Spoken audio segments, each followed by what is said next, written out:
कल्पना कीजिए एक ऐसी नदी की जिसे केवल जलधारा नहीं बल्कि माँ का दर्जा प्राप्त है। एक ऐसा नाम जिसे लेने मात्र से ही पाप नष्ट हो जाते हैं। वह कोई साधारण जलधारा नहीं बल्कि स्वर्ग से उतरी एक दिव्य देवी गंगा है। लेकिन क्या आपने कभी सोचा है कि देवी गंगा का जन्म कैसे हुआ? क्यों उन्हें पृथ्वी पर अवतरित होना पड़ा? और किस श्राप, वरदान और तपस्या की श्रृंखला ने इस पवित्र नदी को जन्म दिया? आइए आज हम आपको ऐसी अद्भुत रहस्यमय और रोमांचक कथा सुनाते हैं जो देवी गंगा के जन्म से जुड़ी है। यह कहानी आपको ले जाएगी ब्रह्मलोक से लेकर धरती के हाहाकार तक, भागीरथी की तपस्या से लेकर शिव की जटाओं तक। तो तैयार हो जाइए, ये कोई साधारण कथा नहीं बल्कि सृष्टि की सबसे पवित्र धारा की उत्पत्ति की दिव्य गाथा है। सृष्टि के आरंभ में जब भगवान विष्णु ने 52 अवतार लिया था, तब उन्होंने 3 पगों में संपूर्ण ब्रह्मांड को मापा। उन्होंने अपना तीसरा पग ऊपर उठाया तो उनका चरण ब्रह्मालोक तक पहुंच गया। विष्णु के उद्दिव्य चरण से निकले तेज से ब्रह्मा जी अति प्रसन्न हुए। उन्होंने उस तेजस्वी जल को अपने कमंडल में संचित कर लिया। यह कोई साधारण जल नहीं था, वह स्वयं विष्णु के चरणों को छूकर पवित्र हुआ था, जिससे सारे पाप धुल जाएं। ब्रह्मा जी जानते थे कि यह जल केवल ब्रह्मालोक तक सीमित नहीं रह सकता। इसमें वह क्षमता थी जो संपूर्ण त्रिलोक को शुद्ध कर सके। ब्रह्मा जी ने इस जलधारा को गंगा नाम दिया और अपनी पुत्री माना। लेकिन प्रश्न यह था कि यह दिव्य जलधारा पृथ्वी पर कैसे आएगी।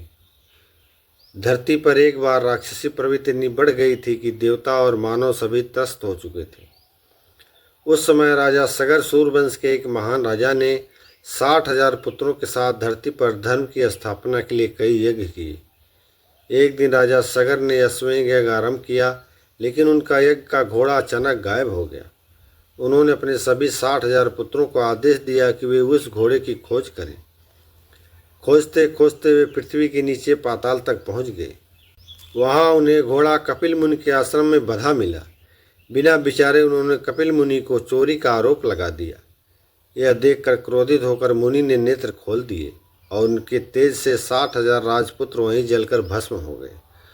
उनकी आत्माएं वहां प्रेत योनि में भटकने लगी, क्योंकि उनका अंतिम संस्कार नहीं हुआ था।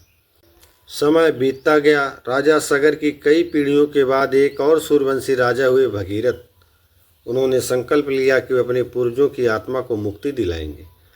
उन्होंने गंगा को पृथ्वी पर लाने का निश्चय किया ताकि उनके पूर्वजों का पिंडदान हो सके और उनकी आत्माएं मोक्ष को प्राप्त कर सकें। इसके लिए उन्होंने हिमालय की कंदराओं में जाकर वर्षों तक कठोर तपस्या की। उन्होंने एक ही पैर पर खड़े होकर वायु को ही आहार बनाकर भगवान ब्रह्मा की आराधना की। ब्रह्मा जी प्रसन्न हुए और वरदान दिया कि गंगा पृथ्वी पर अवतरित होंगी। लेकिन उन्होंने एक चेतावनी भी दी, गंगा का वेग प्रचंड है। यदि वे सीधे पृथ्वी पर आ गई तो संपूर्ण पृथ्वी को बहा ले जाएंगे। भगीरथ ने फिर भगवान शिव की आराधना की ताकि वे गंगा के वेग को अपनी जटाओं में समाहित कर सकें। राजा भगीरथ ने फिर कठोर तप किया, इस बार भगवान शिव को प्रसन्न करने के लिए। उनकी तपस्या से प्रसन्न होकर भगवान शिव प्रकट हुए और बोले, हे भगीरथ, मैं तुम्हारी इच्छा पूर्ण करूंगा। मैं गंगा को अपनी जटाओं में समाहित करूंगा और फिर धीरे धीरे पृथ्वी पर प्रवाहित करूंगा। जब गंगा स्वर्ग से पृथ्वी पर उतरी तो उनका वेग संपूर्ण ब्रह्मांड को कपा दिया। लेकिन शिव जी ने अपनी जटाओं में उन्हें जकड़ लिया और उन्हें वहीं उलझा दिया। गंगा देवी शिव जी के जटाजाल में उलझ कर रह गई। तब भगीरथ ने शिव जी से प्रार्थना की, हे महादेव, कृपया गंगा को मुक्त करें ताकि मेरी तपस्या सफल हो और मेरे पूर्वजों को मोक्ष प्राप्त हो। भगवान शिव ने मुस्कुराकर अपनी एक जटा को खोल दिया और वहाँ से गंगा धीरे धीरे पृथ्वी पर उतरने लगी। गंगा धीरे धीरे कैलाश पर्वत से बहती हुई धरती पर आई। वह कोई सामान्य दृश्य नहीं था। आकाश से उतरती हुई दिव्य जलधारा धरती को शीतलता और पवित्रता से भर रही थी। भगीरथ उनके आगे आगे चलने लगे ताकि वे उन्हें अपने पूर्वजों के स्थान तक ले जा सकें। रास्ते में गंगा ने अनेक क्षेत्रों को जीवनदायिनी जल से सींचा। वन, पर्वत, मैदान सब उनके आगमन से पुलकित हो उठे। आखिरकार वे उस स्थान पर पहुंच ही गई जहां राजा सगर के पुत्रों की राख पड़ी थी। गंगा ने जैसे ही उन्हें स्पर्श किया, उनके पाप धुल गए और उनकी आत्माओं को मोक्ष प्राप्त हुआ। गंगा अब केवल एक नदी नहीं रही, वे बन गई मोक्षदायिनी, पाप नाशनी और माँ गंगा।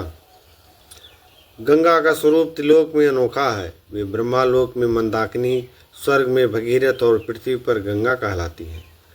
उनकी धारा केवल जलधारा नहीं, वह आत्मा की शुद्धि का मार्ग है। गंगा के एक स्पर्श मात्र से ही वर्षों के पाप मुक्त हो जाते हैं। यही कारण है कि आज भी लाखों श्रद्धालु गंगा में स्नान करने के लिए आते हैं। विशेष रूप में कुंभ में हिंदू धर्म में गंगा का स्थान अत्यंत ऊंचा है।